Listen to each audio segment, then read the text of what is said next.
We're only in the middle of Talk September. about John Stones, please, before Haaland. Please. John Stones first.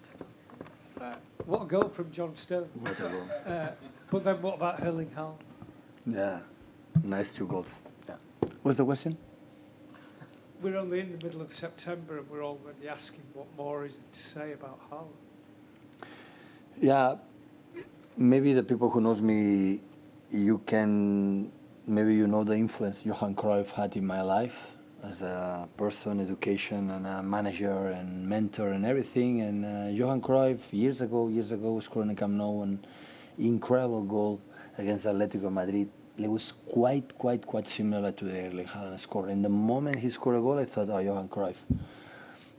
It was quite similar. So it was a really good one. And the assist from Joao is exceptional. Joao had the ability to do these kind of things. And after the simple things, loose balls, we work on that. So the simple things, every ball he has to make these kind of actions. I know he can do it, but football, this kind of action come alone. You cannot force it. And sometimes he do it quite often, but he's still young, have a key desire to improve, but make an incredible assist pass, and the finishing from Erling was exceptional. Sam, when you're ready, please. How do you analyse the game overall? Because obviously it was a good comeback, but not great before that. It was quite similar 2 years ago when we played against them in quarterfinals of the Champions League. To reach the first time to semi-finals, Phil scored the last minute, and it was quite similar. We had a lot of problems to get our rhythm, and we were so passive in our transition, our movements to be aggressive, and we struggled. We were playing a wrong gear, and we are who we are. We can win or lose when we play the last 35 minutes, and when we realize, okay, we're 1-0 down, and of course the dynamic from Phil, Bernardo, and Julian, they are good and give it another rhythm. And after you can lose, but this is who we are. And today we didn't play. And Champions League don't wait. Champions League don't forgive you. And they defend really well, like what happened 2 years ago, and hopefully we can learn the lesson for next Saturday at 12:30 against one of the toughest opponents we had in the last year's Wolves, and maybe it's going to help us when we go to Dortmund to play the second leg. Pep, you were really upset with the referee after the final whistle, and you got a yellow card. Can you explain? Yeah, well, first of all, well deserved it. I apologize to him, and I live in Italy, so I love that country. But I said to him, so all the game was conducted like fault, and minimum was fault against fault, and fault. And the last minutes is fault against Phil, and he didn't whistle. And after the action from Phil, I guess, well, it's a good yellow card. So that was the comment. So I'm sorry, and nothing happened.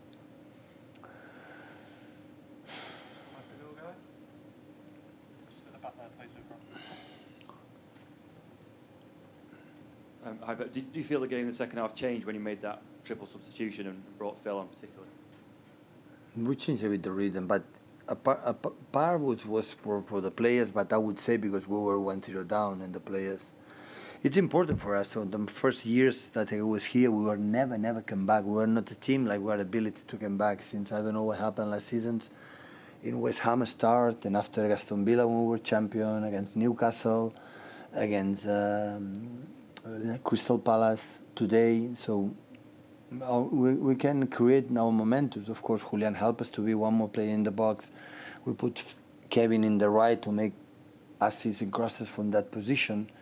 It was not easy to come back. They defend really well all 90 minutes. Like happened 2 years ago, it was quite similar. They defend the same.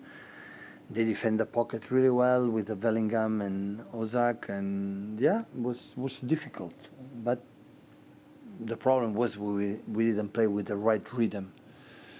Because after Sevilla, the people, it's already done. And I tried to tell them, it's not done, guys. Opponents are good. Guerrero is good. Sule and Hummels playing by Munich. When you play by Munich, you have to be a really good player. And have a good build-up. And Bellingham is an exceptional player. And Royce have experience. They don't lose the ball, and you are not in the right rhythm, you run. They didn't create much, but we were not in the right tempo. Because at the end, the first goal from John Stones, it would happen in the first half. John Stones doesn't shoot, make an extra pass.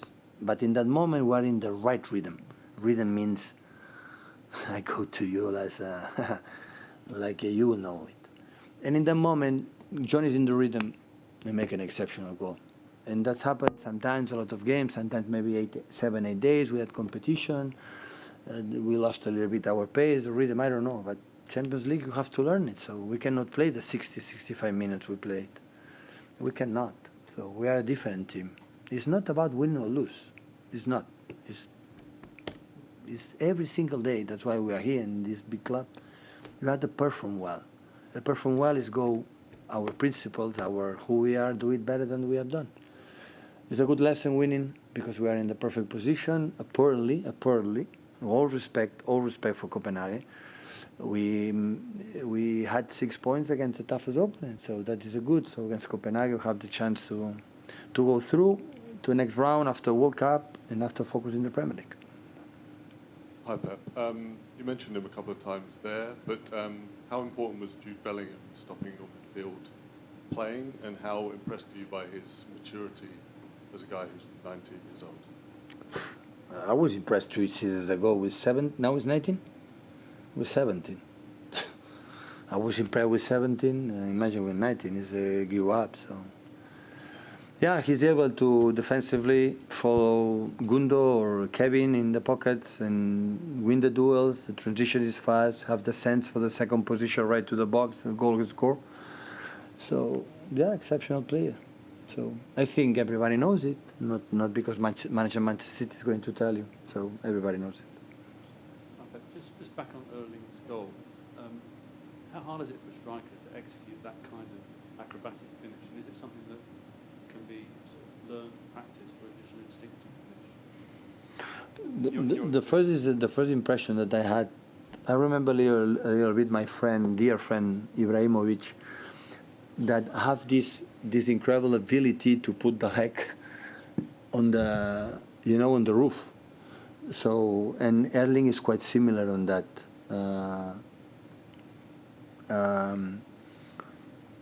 And I think it's his nature. He's elastic. He's flexible, and after had the ability to make the contact and put it in the net. So, yeah, it's so, because you see how it's so big. How give this flexibility, but he has. I think it's nature. It's his mom and dad give you this flexibility. Yeah, but not much. But because has ability to score goals like Julian. Julian both have a sense. Julian again had the chance. Always when he came, always had there the chance. And Erling the same. Today would happen.